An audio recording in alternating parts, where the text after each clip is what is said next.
When you first started the play shop and you felt that maybe you weren't good enough in some way, you practiced the cascade and let that go. And then the thing that became not good enough was, um, more detailed. So you might feel better about yourself in whole, but then maybe you never like your haircut. Your haircut's not good enough. And that gets to get cascaded just because the thing that isn't good enough isn't as big, right? It's a smaller order of magnitude than what you came here for.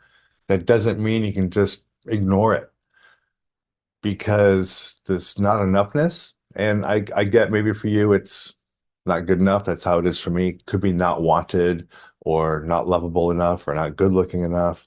There's some not blank enough. And that is the filter. It's literally like an overlay over the world that we see. And that's what we're looking to get rid of because it's what masks the truth. Truth with a big T. Every time you feel or notice or think you see something that is not enough, you might be seeing something that isn't optimum. It's less than what you'd like. But that label of going from, well, I wish that color red was darker, going from that to that color red isn't good enough, eh, that's the issue.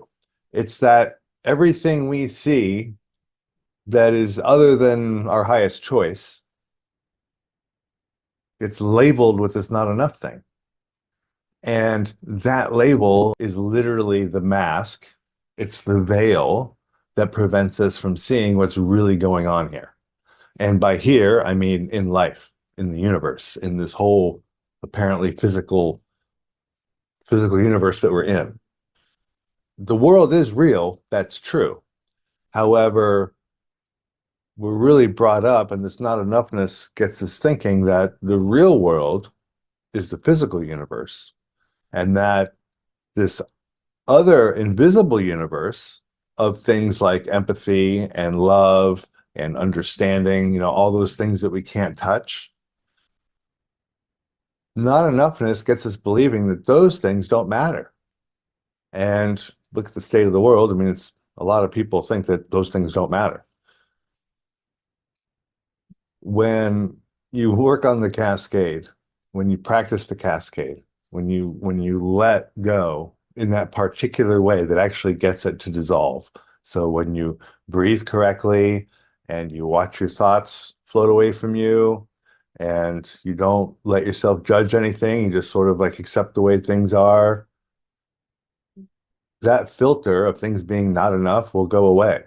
And that is the veil that masks the truth.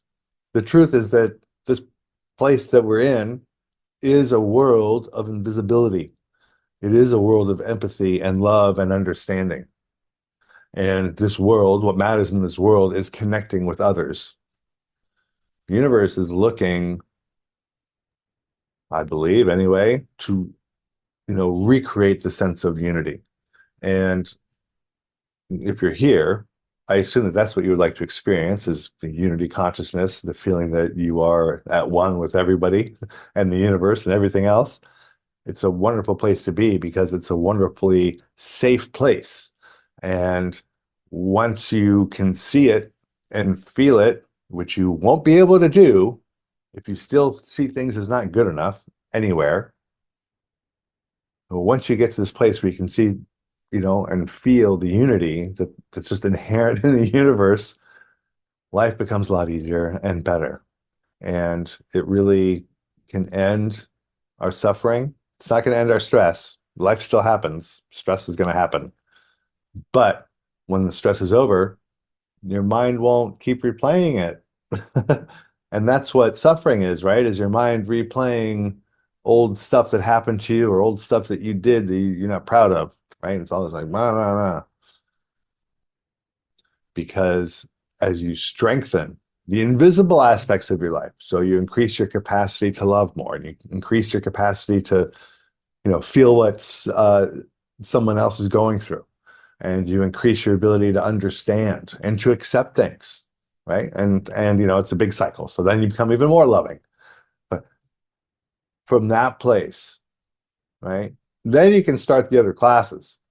From that place, once you realize that the real world is the invisible world, then we have some classes to help you, take advantage of your new perceptions so that you can impact the physical world. So that when you think of somebody, they call you on the phone. And so when you imagine that you'd really like to go, to a Mexican restaurant because you haven't had tacos in months, but you don't have any money to get the tacos, but you really want to get those tacos. And then the doorbell rings and it's your neighbor saying, "Hey, we got some extra tacos. You want some?" The universe will just line up with you in amazing ways. And that is the purpose of the college. Purpose of the play shop is to get you out of the not enough nonsense so that you can see what's really going on. Purpose of the college is to tune you in and to make you a much more effective human being so that you can help this big mission of connection. All of us. Let's get rid of that filter because it really is just a filter. And I get, we think our minds are amazing and our minds are so good at discerning and like that person over there, they really are not good enough. But that's a huge mistake. You can look at somebody and go, well, they're homeless and they're a drug addict and they're looking at me like they're wondering if they have something they can steal from me. I better avoid them. That's that's just noticing the obvious, right? But to label that person as not good enough, that is your error. And that's the mistake, and that's what we're looking to get rid of. Well, I hope this clarifies any questions you had. All right, I'm looking forward to your questions. I'm looking forward to you getting over this hump in the play shop because the other side is a truly amazing place, and I'd love to play with you over here. Thank you very much. We'll see you soon.